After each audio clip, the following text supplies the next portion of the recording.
Hi, we are here with, Jandro Gamboa. and what does Jandro Gamboa do? Gamboa. I Us. write comics. This is my newest issue, The Luchador, Part 2, Issue 2, Road Trip. Ah, And this is it's my baby. ooh. It's a little action scene. See, it says road trip, and I give you a road trip. It looks like a remnants of the old 90s comic. Oh yeah, that's when I grew up. Well, that's when I got older. I'm still waiting to grow up. Oh, we're all waiting to grow up if if you're still reading comic books from when you're a child. Yeah. Not the guys that turn it off and on like light switches. Yeah. And then it's their child. Always reading. You've got to always stay in the thing to really keep to say it. Yeah. So, what were your favorite comics to read that inspired you to do this?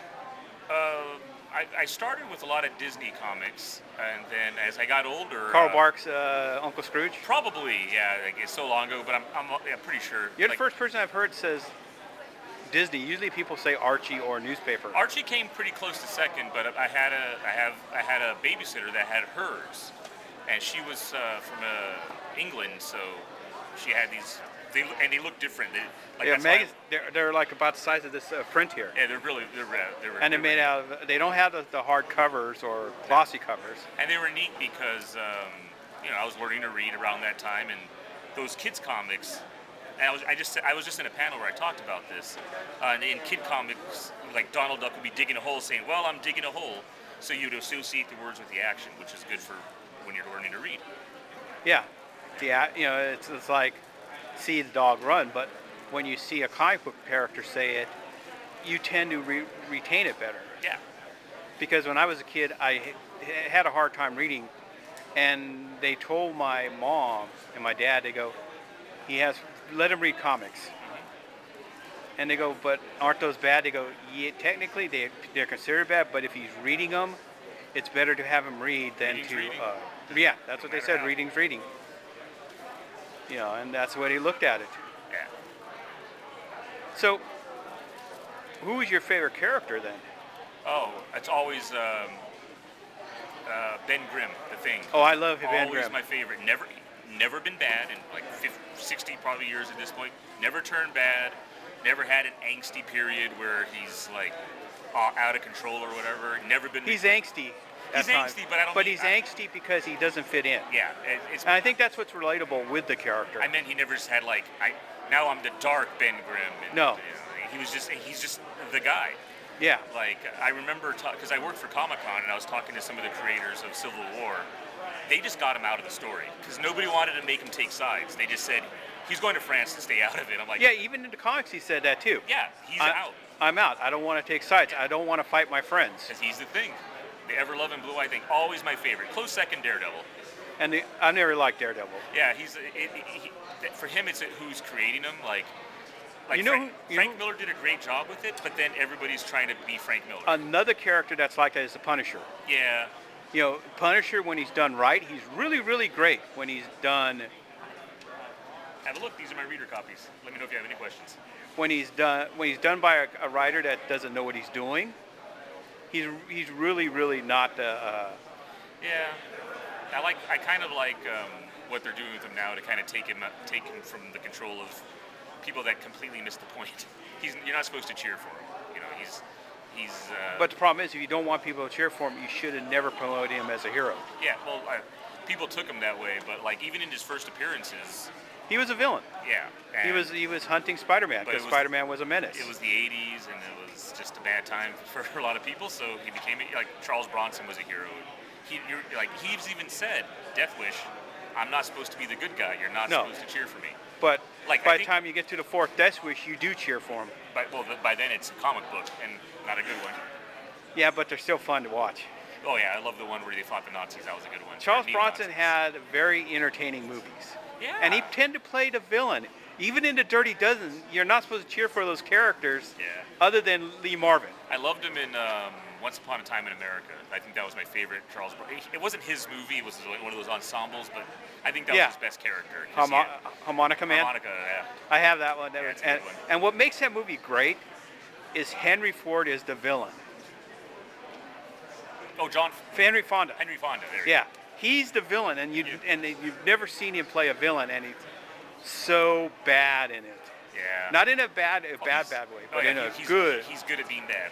Yeah, and up to that point, he had never played a villain. Yeah. But yeah, going back to it, yeah, Thing has always been my favorite.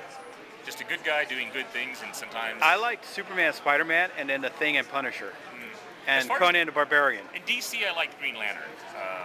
My brother loved Green Lantern. Like not just the one. Like I like the concept. Like because it was Alan Moore writing. Like, oh, here's a plant. There's one issue where there was a living math equation was a Green Lantern. I'm like 10 years old saying, what does that even mean? And I would read the comic like, makes sense now. And Nort, I always liked Nort. But yeah, the concept. And of then there's Green Chip. Lantern. Yeah, because like I grew up with some health issues, and the idea that you're as strong as your mind. Like I'm never gonna be Batman, but if I had a ring, I got a pretty strong imagination. I liked Guy Gardner out of them all. Oh, they did some good stuff with him. Like eventually, they gave him some depth. When they made him comic relief is when he came to his own. Yeah, but then they got more complicated stuff. His relationships with Ice and his backstory. Because I don't know how much of his backstory we knew before Justice League, but coming from an abusive family and I think a whole family of cops. I've got his first appearance, and he's a PE teacher, basically. Okay. That I remember, and he was supposed to be. And it's a what-if story. Oh, that's neat. I know he was supposed to be the Green Lantern. He was supposed to be the first Green Lantern. Turn it down, or? No, he got amnesia. Oh, he got knocked out, and then jeez. he got knocked out, and he was in a coma. That's what it was. And then he woke up, and he didn't remember anything about that. He was Green Lantern for a short amount of time. Oh, I don't remember that. I didn't read that one. I've got its first appearance. That's good. And like I said, it's a what if more than an actual origin story. All right. And then actually as they progressed him and then regressed him, I would say, when Rebirth happened, took away a lot of his traits. Yeah. Well, they went nuts with him for a while. They made him an alien. They gave him the yellow ring thing. I thought was kind of cool, but then they made him an alien with gun arms. I'm like, all right, it's the 90s. I get it. Well, let's wait this out. Anything to sell a new action figure. Oh God, that would be an ugly action figure. Yeah, but think about 90s when you think about the toy lines that were on the shelf. Yeah. You had Batman with stuff that you're going, why does he have a Batman with his guns? Batman with a fire hydrant? Yeah. Batman fighting fire, Batman fighting hang gliding. Yeah. Extreme Spider-Man into KVs. Yep. Where he had skater shorts and a skateboard. I did get they made like the 12-inch figures. I got the Ghost Rider one because. Oh yeah, I got Ghost it's hard Rider. To screw up Ghost Rider, except unless you're Nick Cage. No, I kind of like that one. Ghost Rider is one of the few issues in modern Marvel right now that's actually wrote well. I got his new issue. Oh, I was talking about the movie. Yeah. Oh, I enjoyed that. I like what they're doing with the whole Ghost Rider family or whatever you want to call it.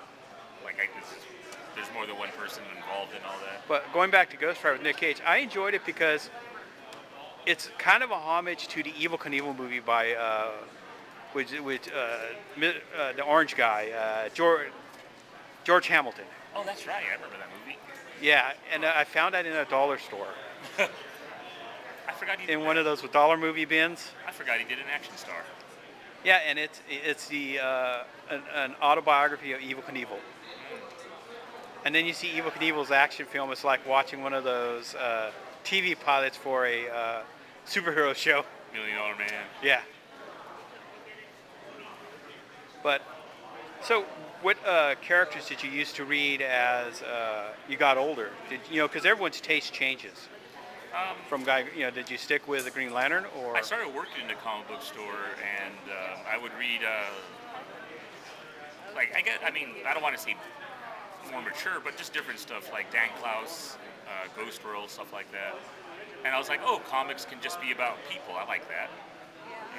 I read this comic book about just two high school girls, and I was like, oh, this is a very interesting. This is a fascinating comic. This is not what I thought I'd be into right now. And then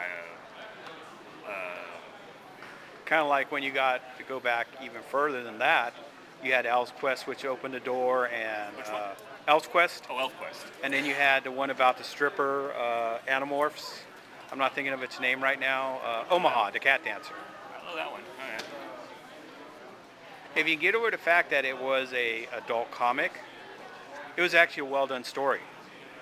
Until the story never finished due to the artist got sick. Oh, that's sad. But there are artists like Stan Saki that, That's the guy, yeah, yeah. I worked with him at Comic Con a couple times. Good guy, very nice man. Hi. I've never met him, but I've met Sergio Aragonés, his Feel friend. free to look. Yeah, I've worked with him too. Sergio is fun to talk to. Likes the ladies.